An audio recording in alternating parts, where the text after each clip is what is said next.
Well, thank you. I'm excited to be here. A little weary. We got in last night and we leave tomorrow, so it's a little bit of a whirlwind. As of last Sunday, Heather and I had our only free weekend this weekend in the last 4 months, and we had nothing to do. So now we have something to do, and we are excited to be here. This is great. And I'm a little weary, but I've got some caffeine in me, so hang on. I'm going to talk a little bit today. It kind of piggybacks what was been talked about already today, especially with Andy's talk. And before I get started, I just want to say thank you to some people. Whoever invented Twitter. I just wrote a blog for Gopher it's called Twitter is Dumb. And before you Twitter folks get on me, it's about how my journey through Twitter and how that led to Voxer. And Voxer led to 2 weeks ago, I met Andy via Voxer and started talking, and that's when he voxed me and said, if that's the right word, and voxed me and said that they needed someone. And it's because of Voxer that I have done this. If you're not on Twitter or Voxer, I highly encourage you to do so. Just stumble around them, that's fine. You'll make an idiot of yourself. Those of you at Vox, I'm the one that sends the 0.0 second messages a lot because I have fat thumbs and that kind of stuff. I forget to add hashtags and things in Twitters, but that's all right, I'm learning. And then Andy is obviously instrumental in having me here, so if you don't like what I say, blame it on him, and that'll be all right, and he'll be fine with it. And then I want to thank the folks from APEC, and Heather and I put on a conference every summer in Lexington, and it's not nearly this big, and I know what's involved with that, so you guys have done an outstanding job putting this on. So let's give them a hand for that.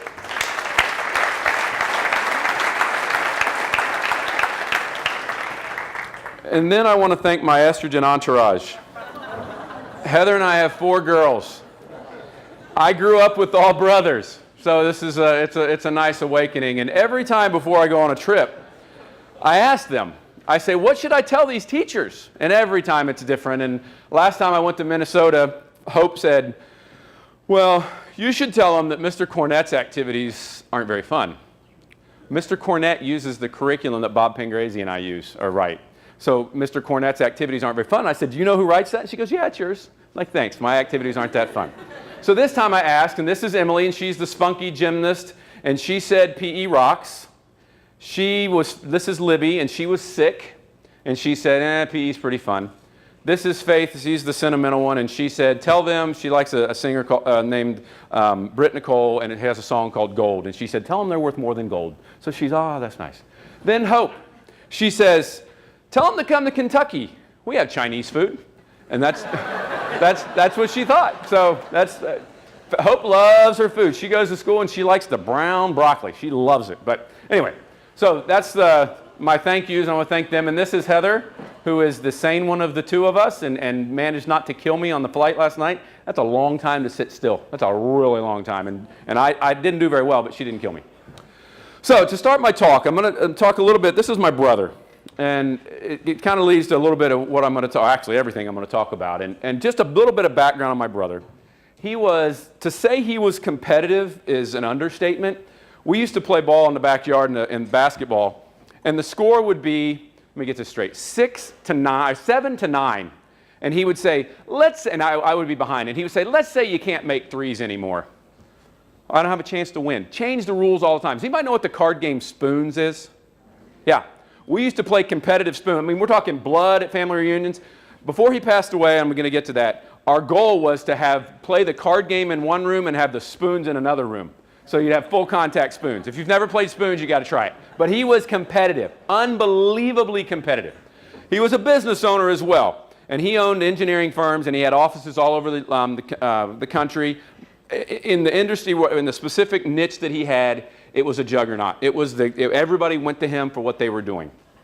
And in September of 2004, this is his term in his worst Arnold Schwarzenegger accent, but he found out he had a tumor. And he had a seizure, and so they went in and they tried to take the tumor out, and they couldn't. So they had to do radiation and chemotherapy. And during that process, because of the seizures, he wasn't allowed to drive. And he really had a lot of time to reflect with his wife, who was chauffeuring, and he'd come to the conclusion that maybe what he was doing, building this juggernaut of a company, maybe that wasn't what he was supposed to be doing. And how he phrased it in some of his writings before he passed away, he said, it changed how I keep score. And his whole push was, you know what, we built had a lot of money, and we had a lot of power in the industry, and that's probably not what I needed to do. I'm changing the score, and I'm going to impact the lives of people. And so he poured, I don't know how much, a fortune into a medical camp in Swaziland, Africa. He has done playgrounds in Jamaica.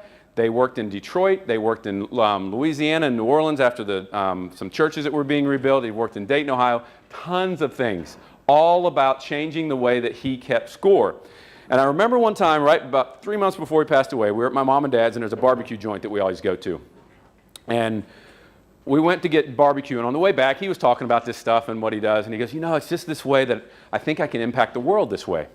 And that stuck with me. I don't know why it stuck with me. Again, 3 months later, that he ended up having blood clots, and he had several strokes, and he had a blood clot in his lung and passed away. At his celebration of life, 2 independent friends of his that didn't know him, one talked about the butterfly effect, and one talked about the domino effect. And if you're not familiar with the butterfly effect, there's a whole theory, chaos theory, and it's much more complex than I've tried to summarize it here. But basically what this says is little things matter. A butterfly flaps its wings over Africa, can change weather patterns, and create hurricanes other places. That's basically the gist. Then there's also the domino effect. And I'm just going to, I think I can click on this video real quick and show you what the domino effect can do. It's just 1 minute, and I'm not trying to sell you anything. It's a commercial for something, but maybe. Is it going to work? Now I probably won't be able to get back to the PowerPoint, but.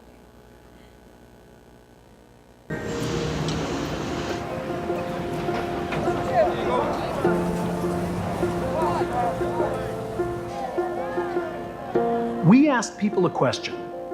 How much money do you have in your pocket right now? I have $40. 53. 21? Do you think the money in your pocket could make an impact on something as big as your retirement? Not a chance. I don't think so. Probably not. It's hard to imagine how something so small can help with something so big. But if you start putting that toward your retirement every week and let it grow over time, for 20 to 30 years, that retirement challenge might not seem so big after all.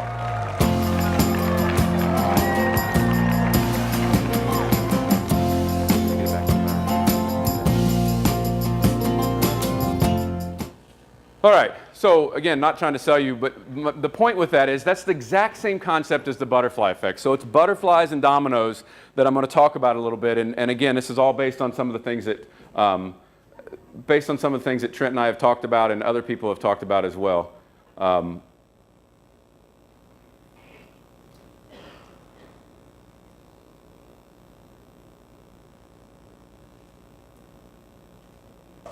I changed this around, so I have no idea where I'm going to next, Rod. Go ahead.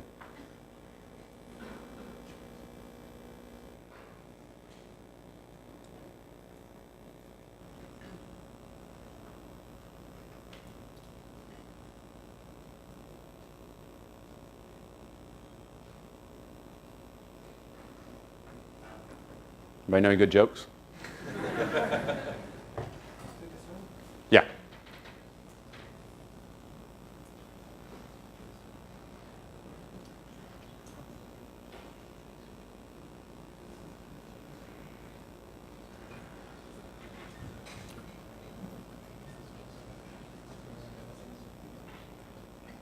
Could you just double click on it? Could you just double click on it? That's what I did earlier. Yeah, yep.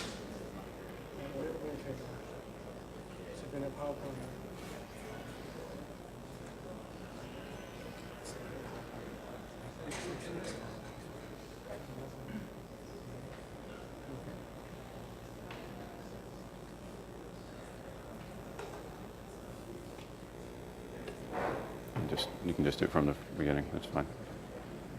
There we go.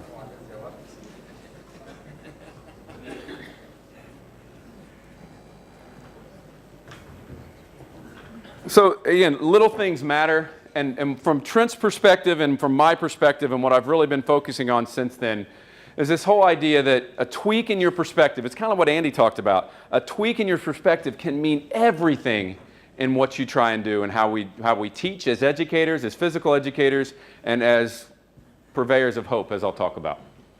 So I'm going to talk about 4 different areas, and there's going to be some intertwining with the last one. I'm going to talk about students and how we perceive students and how we look at students. I'm going to talk about how we perceive schools. Interesting. What's that look like? A school or a prison? When I did clip art, it was the first thing that came up, school, and that's what it looks like. So again, I think we've got some issues with that. We're going to talk about what it means to be a physical educator, and then we're going to talk about life in general and perceptions of life, and that's what I'm going to do a little bit about thriving. And then all of this together is us as a teacher. That's who we are, how we perceive all these. There's other external factors, obviously, but those are the 4 I'm going to talk about and how that really how it moves to us. Before I go any further, I want some quantitative or qualifying remarks. That sometimes I'm a data guy. I do a lot of research and do a lot of writing, and there's a lot of people, and some of you in this room maybe, that, oh, we got to have data. We got to have data. And yes, I think we have to have data. This is probably one of the few presentations I give that's not really focused on data. So I couldn't get away from data. There's some data in it. But sometimes experience trumps knowledge, and knowledge would be data. And sometimes, I just saw this recently on Twitter, data is misused because we focus on the measurable, not the meaningful. You don't need data to tell you not to step in front of a bus.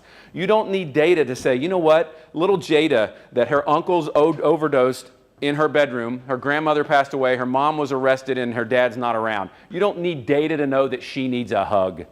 We don't need that. And we get so bogged down, oh, we don't do anything with data. Oh, we got to do this, we got to do that. And some of it is important, and yes, I'm a part of it and contribute to it. But a lot of this is not going to be data driven. It's just going to be some intuition and things that come about. So how do we view our students? Are they pawns in our little education game, or are they our future? Heather and I mentor kids in a relatively low-income school, and their teachers about December, about this time, it's so burnt out by them. One girl, she's in the 5th grade and she's at 3rd grade reading level. That teacher knows the testing results from her is not going to be good.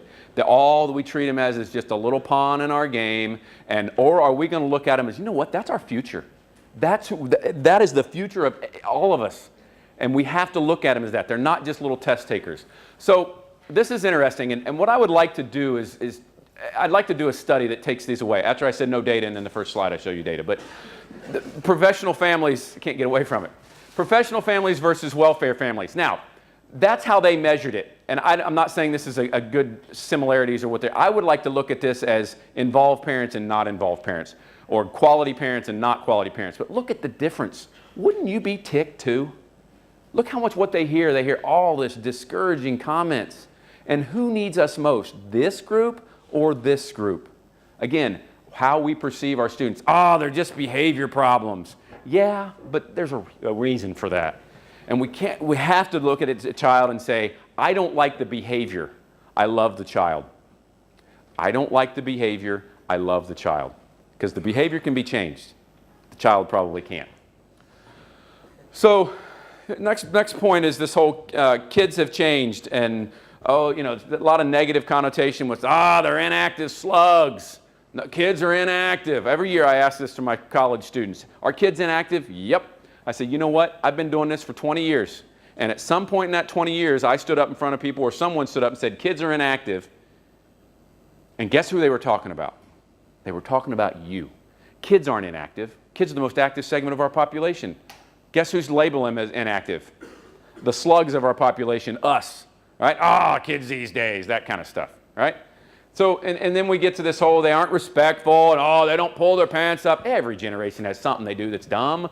I remember my parents saying stuff, that Guns N' Roses, you're going to hell. And now you play it in PE and everybody thinks it's great, right? They play it at the Beighle games all the time. So again, it's just generational. And then how do we know this? You talk about data. There's not much data, and probably a lot of you, maybe some of you have done this, but you never ask your kids, what do you like? Why didn't you like that lesson? What did you like about that lesson? Ask them. We just tell them, we just think we know, and we don't have a clue. Most of us have no idea what they really like. We have to get to know them. And then let's think about this. I taught in, 1998, when I started teaching. How old were second graders in 1998? 7, 8. How old are second graders now? Who's changed? Me or second graders? Me, right? Now, what they have access to maybe could change. Are they more technologically savvy? Maybe. But we have to look at it as we're the one that's changed. It's not the kids. We're the one that get old and lose our hair and turns gray and all those types of things and find a few extra pounds that somebody lost. So misbehavior. We know that behavior is learned and it can be changed, kind of what I alluded to earlier. And this is the kicker. The root of most of your kids' behavior problems would break your heart. I taught at a pretty affluent school. I think kids now pay $20,000 to $30,000 a year to go there in Dallas. It's called the Episcopal School of Dallas. I had Jerry Jones's grandkids, Ross Perot's grandkids, Troy Aikman's, since I left, Troy Aikman's kids go there. And not specifically their kids, but there were kids in that school that had a lot of similar issues to the kids I was talking about with the welfare and the professional. Neglect is neglect. We had kids that show up at 6 o'clock in the morning, nanny dropped them off at 6, nanny picked them up at 6, at the school for 12 hours. I mean, I'd be mad too, you know? I mean, and so some of them have behavior problems, some of them adjusted very well. But we have to look at this and know why is there misbehavior? I don't know how many behavior problems you have, but the ones you do, there's got to be a root to it. It was learned at some point, and we have to focus, find out why did that happen, and how can we undo it? This is a teacher in Denver that did this. This was all over Facebook maybe a year ago. But what students wish their teachers knew about them. I wish my teacher knew sometimes my reading log's not signed because my mom's not around a lot. Or the next one is, I wish my teacher knew I don't have pencils at home to do my homework. By the way, there's no evidence that homework works, and we still do it all the time. I mean, we get bogged down at home, IXLs and all these things, and we don't have any evidence that homework works. And then I wish my teacher knew I didn't have a friend to play with at recess. That's the kind of stuff that's going on, and we're worried about SLOs. Not that we don't need to worry about SLOs and all these other things we have to worry about. I get it. But man, if we don't work on this stuff first, that SLO is going to be irrelevant. So they may forget, and I thought Maya Angelou said this, but I looked it up and it said this guy said it. So maybe she stole it from him. I don't know and didn't give him credit. But anyway, somebody said this, and it's really good. They may forget what you said, but they'll never forget how you made them feel. This isn't students. This is human beings. All right? So when I'm driving, and I lived in Los Angeles, and I've lived in Phoenix, and I've lived in Dallas, and they've got traffic and all these other issues. And when I get in traffic in Lexington, I still lose perspective. But you know, how do you make people feel? And that person that I shake my head, and now my girls are like, get out of the way, dude, because that's what Daddy always says if somebody's in their way, that kind of stuff. But how do you make people feel in that kind of situation? You look at them shaking their head. I do it, and it's awful. I don't know if somebody died in their family. I don't know what's going on in their life. And you know what, I have a few extra minutes usually that I can spare. So again, remembering how we make people feel is huge. Because I think students are our future, and we get to shape both our students and our future. That's how we have to look at this. If we keep looking at other ways, and hopefully I'll get to some other ideas on this, students are our future, and we get to shape both of them. It's huge. That's what education is about. But back to perspective. How do we view education? Is it our job or our passion? Just quickly getting through this. Are we leading them to water? Are we making the drink? Are we getting them thirsty? We have to get them thirsty.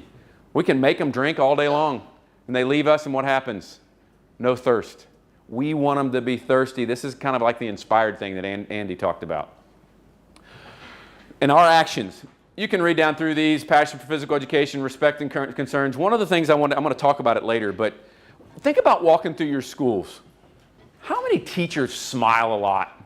Smile so much you think they're up to something or on something.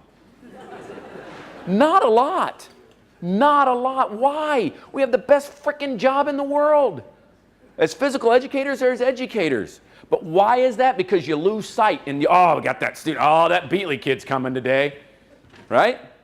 And we think of it that way, as opposed to thinking, wow, there's a root of that behavior that's somewhere that I can help.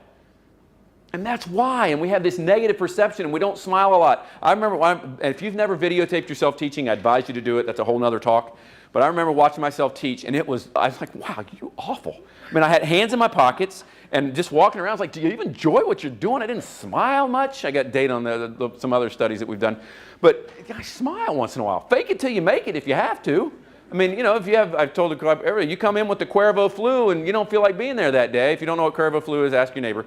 But if you Cuervo flu and you don't feel like being there, fake it till you make it. Your energy from your kids will help. All right, it's like a grenade. Some of you are getting what Cuervo flu. That's good. So, given parents don't care, society, these are the things that we hear. Administrators aren't supportive. They don't value teachers. Is all that true? Yeah, you could probably argue some of it is true. But don't get sucked in, because you get sucked in and that's when you become negative. And we know that we are purveyors of hope. Give their children to us, and when we get this cynicism stuff, it destroys what we are doing. Don't get into it. The worst place you can go, I don't know about your school, when I was teaching, the worst place I could go was the teacher's lounge. It's just got so many fatty foods that I didn't need, right? And it's just, oh my gosh, they're just so negative. I mean, it was me and another guy were the only teachers and the janitor. So it was, you know, they wanted to mother us to death and tell us all these things. But it was, I mean, it's like, golly, why are you in front of kids? I mean, it's always negative. Oh, I got to do this, I got to do this. No, love what you do. If you don't, find something else to do with your life. Because kids need that. Education needs it, society needs it, everyone needs it. A real smile tells others we like them. I tell my students the first day of class, and I tell them the last time I see them, if you smile and know a kid's name, that tells them you care about them. And it's free. Don't tell me you don't have budget restrictions and that kind of stuff. All right? Smiling and knowing their names. It's free. And it tells them that. And then we did this little anecdotal study with teachers. If you're thinking, I smile more than that, I challenge you. Andy gave you the 5-minute thing. I'm going to give you something to do in another 5 minutes. Just set up a camera and watch yourself teach. It will be the most uncomfortable thing you do, but it will be the most valuable thing you do as a teacher. Most of us never see ourselves teach. And we need to do that. And see yourself and like, wow, I really am kind of negative Nelly, aren't I? Wow, get your hands out of your pockets. I had one student teacher who had to sew their pockets closed. When he just had his hands in his pocket all the time. And you can't teach, and it just looks awkward as I take my hand out of my pocket. And then creating these personal connections. Have this conviction that all students can change, and it just went back in my pocket, didn't it? That's all right. I'll sew my pants shut. I'll just prove there is something in there. Believe the students we impact are more important than the content we teach. Say that again. I keep looking up here and it's down here too, but believe the students we impact are more important than the content we teach. Now, I'm not one to say I don't jump down people's throat about gym class and all these other terms that we use, but when you say you're just a PE teacher, you're probably going to hear from me. You're not just a PE teacher, you're a PE teacher. Be proud of what you do. What you do matters, and we have tons of evidence on this, and I'll talk about it and was talked about today as well, earlier today. It's the vehicle to positively impact the world. Remember Trent's quote, impact the world. Andy talked about it earlier. Same idea. That's the vehicle. What other way can we impact the world? We have to do it through education. And we need educators that care about what they do. You guys know what that is? You guys ever played that game? Okay, well this is my way to tell me that, Aaron, you need to shut up and they need an activity break, okay? So if you looked at that, then you have to stand up and do an activity break, okay? All right, everybody stand up. All right, find somebody and do rock, paper, scissors with them.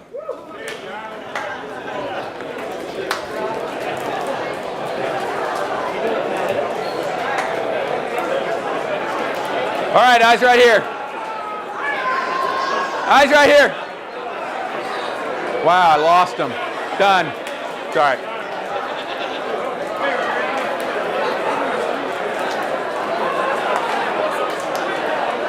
All right, have a seat.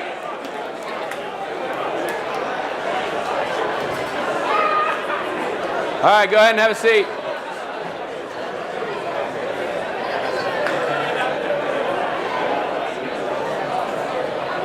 You deserve all the management problems you get.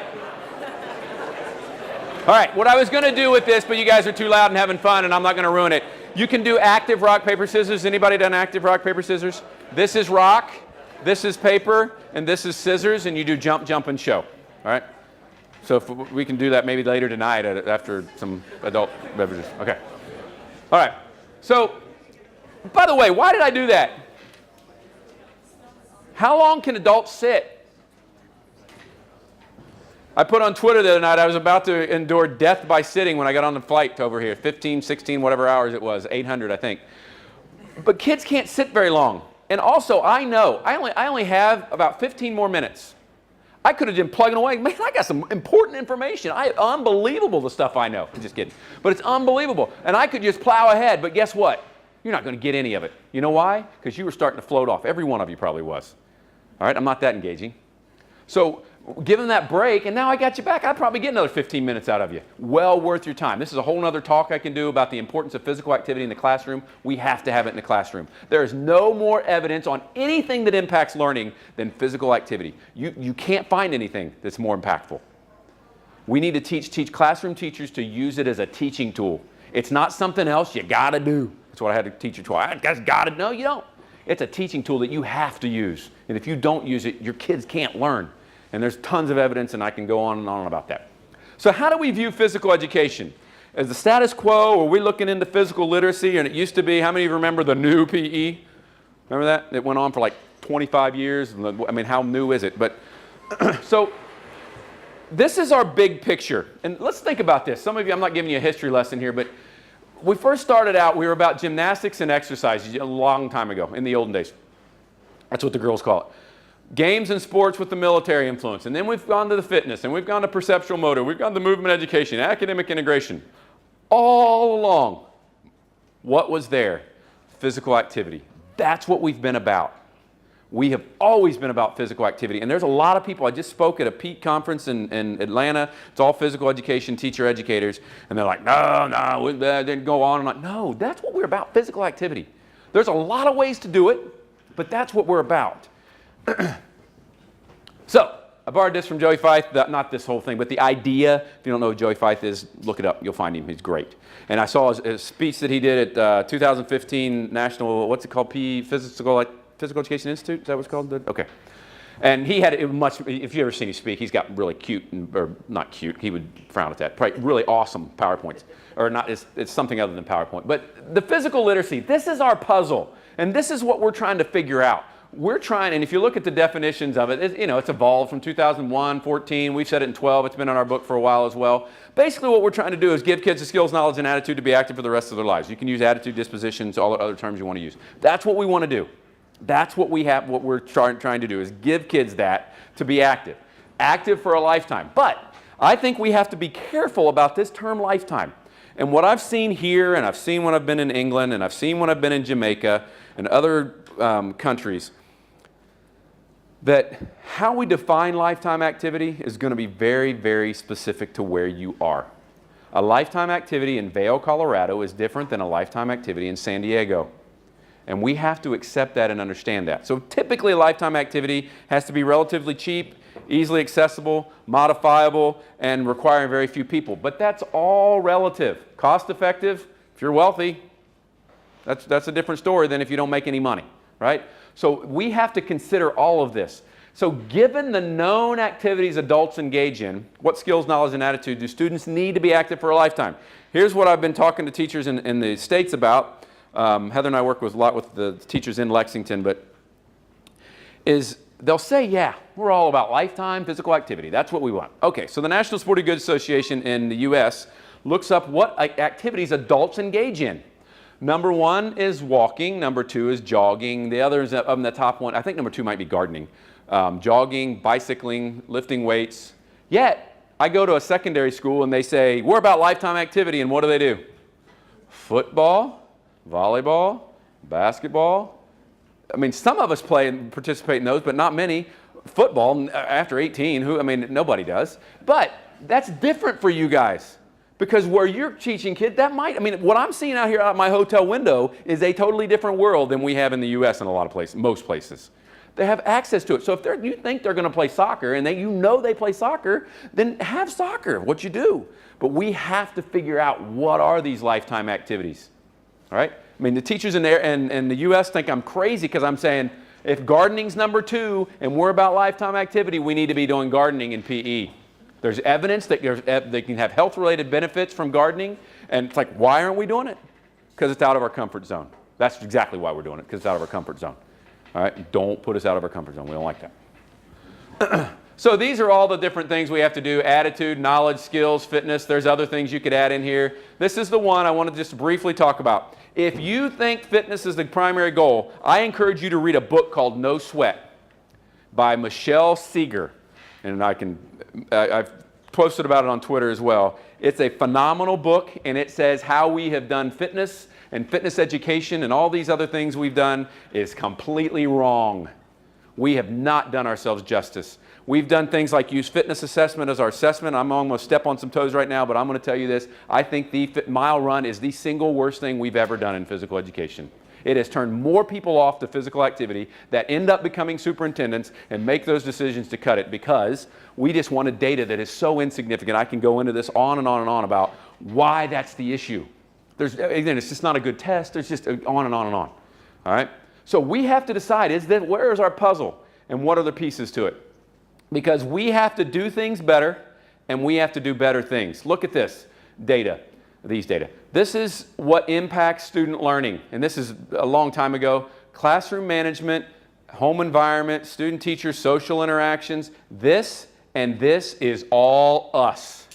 We impact student learning. And you know what doesn't impact student learning? Policies, those types of things. I write a curriculum, and there's lots of great curriculum out there. There's lots of good instructional models. Don't let anyone tell you, here, buy our curriculum. It'll make you a good teacher. No, it won't. Good teaching makes you a good teacher.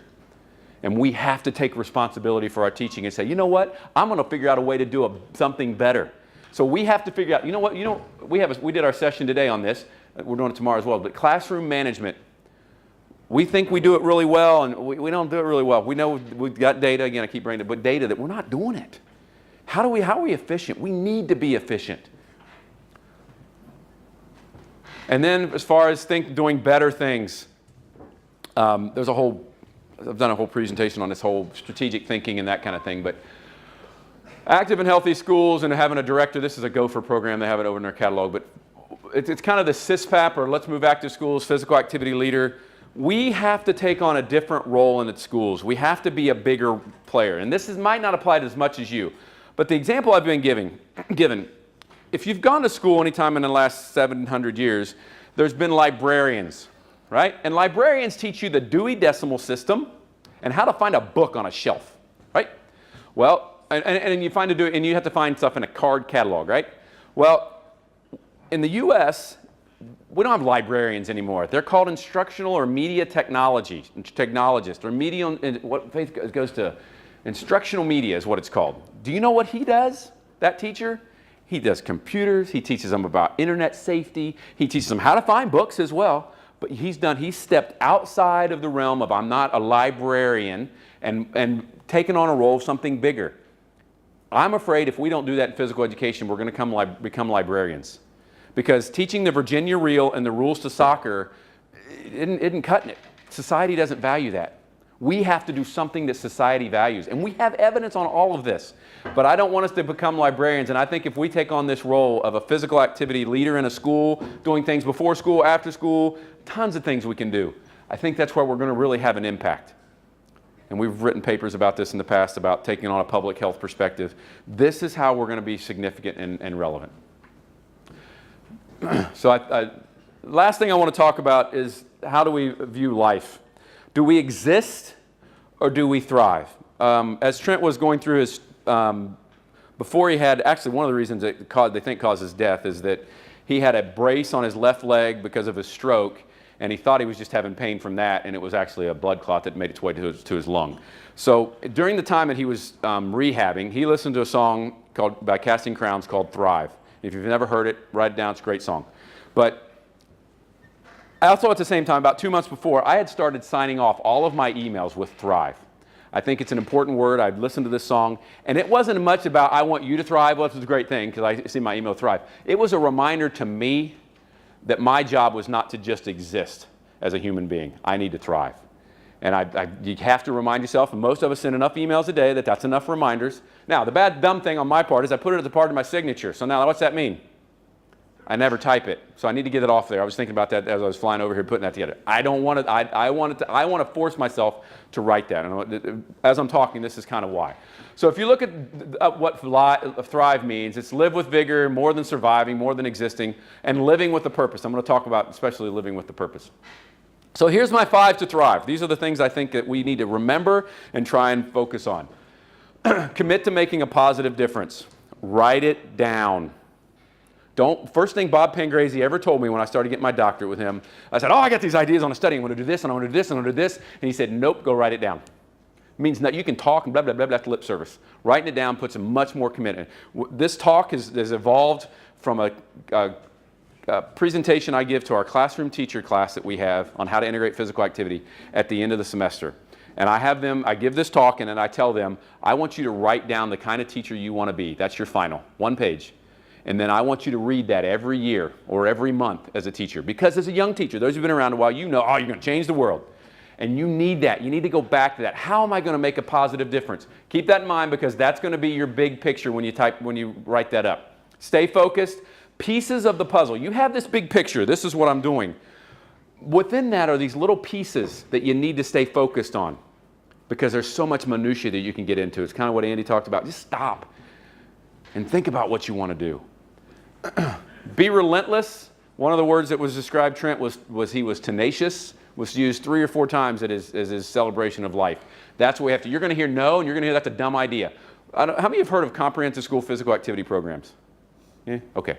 It's kind of taking a lot of people doing it in the U.S. And first time I ever wrote anything for Jopard, the review came back, this guy has no idea what physical education is, and why is he even writing? That's what they said. And now lots of people are using it. And it's taking over in the U.S. for a variety of reasons. So I think we have to be positive and think what we're doing matters. Respect yourself and others. I've talked about this, knowing names. Treat kids like we want to be treated. Again, we have this connotation, we need to treat them with the same respect that we expect them to treat us. Get to know your students. They're individuals. I told a group earlier when I was teaching, I got up on Saturday mornings and I watched the cartoon Recess. Anybody remember that cartoon? Because all the kids watched it. And I wanted to know what they were talking about. I wanted to know what was going on. And that's getting to know them as individuals. And every child deserves to have a teacher who makes a positive difference. And my challenge to you is be that teacher. Be that teacher when you go in the lounge and they say, he's going to be like his brother. Mom's never around. And, Dad just works all the time. They have lots of money, but Dad works all the time. Be the teacher that says, I'm going to impact the life of that kid. Not going to say, it's just another Beighle kid coming along. Know that relationships precede learning. They have to. You're not going to teach a kid a thing if you don't have a relationship with them. Anything is going to be impactful. They need our time, they need our love, they need smiles, and they need our ears. Some kids just need you to, think about, you hear horror stories of kids going through schools and that they go through a whole day and nobody says their name. No one smiles at them. Man, that'd be tough. Especially as a kid. Smile. Again, make them think you're up to something. They have to leave us with the feeling that they matter. Kids matter. They have to feel that way and meet them where they are. Again, don't expect them to come to us. We have to go to them and meet them where they are. Believe what you do matters to your toes. I believe what I do matters, again, to my toes. I believe that physical education is essential. It has to happen. We have tons of data on this, so no, we don't have the data. Yeah, there's some areas we need some more data. But love what you do. You'll never work a day in your life. Choose to serve others and Andy talked about this being a servant. Get rid of the mirror. It's not about you. It's not about your goals. It's not about the book I'm writing. It's not about that at all. I got into this because I wanted to impact the lives of kids, and I realized, you know what? If I go out and train teachers, I can get more teachers. I've been to lots of conferences, and I saw teachers doing things like, wow, that's not good, and they're presenting at conferences. So I figured, you know what? I can impact 500 kids, or I can impact how many ever teachers, and they each get to impact 500. That's why I do what I do, because I think that's what matters. And I think that we have to get over this. So looking at parts of the puzzle that really don't matter. So again, we have 4 girls. So I spend a lot of time watching more Disney movies than I care to. And every time I watch one, I think, there's an hour and a half of my life I'll never get back. All right? And this summer, how many of you have daughters that had to watch Descendants this summer? Anybody? Only one? Oh, some of you are so lucky. Gosh. We watched it over and over and over. And there's songs on it that I know. back when I was teaching, I knew Backstreet Boys and NSYNC, and now I know ridiculous songs. Like, it's called Ridiculous. That's the name of the song. So, but that's the kind of, but Heather keeps reminding me, because I'm a jerk dad, and she reminds me, you know what? That's an hour and a half you've invested, and they like that. And that's true. That's exactly, it's not minutia. Because in my big picture, physical education is one of the pieces of the puzzle, but Heather and my girls are a big piece of that puzzle. And I don't want you to lose perspective and think I'm all about work, work, work. Who's this jacked up guy that flew over here for 25 hours and flying for 800 hours? No, that's not, I'm not, I'm all, the girls, and we don't have our girls this weekend, and we didn't have to give up any time with them. Otherwise, I wouldn't be here. And I don't want you to take that, I'm to give you that perspective. We have to find balance, and we have to find perspective. And these are some of the things that we can do. And live with a purpose. Why are you here? I believe the bottom of my heart is to make a difference, and we've chosen through teaching. Again, to have that personal statement, I encourage you to do it. It's so helpful, and revisit it. And students in society need us to thrive, and you get to pick how. So these are the things that I just want to know what matters, and what you do matters. Love students, teach with passion, lead with tenacity, love with purpose, keep an eye on the big picture, and focus on the pieces of the puzzle that matter. Don't get sucked into minutia. School politics are awful, and none of them help kids. Very rarely do they help kids. Don't get sucked into that, because I think that if we flap our wings and flick dominoes like they did in that commercial, that's how we're going to impact the world and thrive. And with that, I thank you.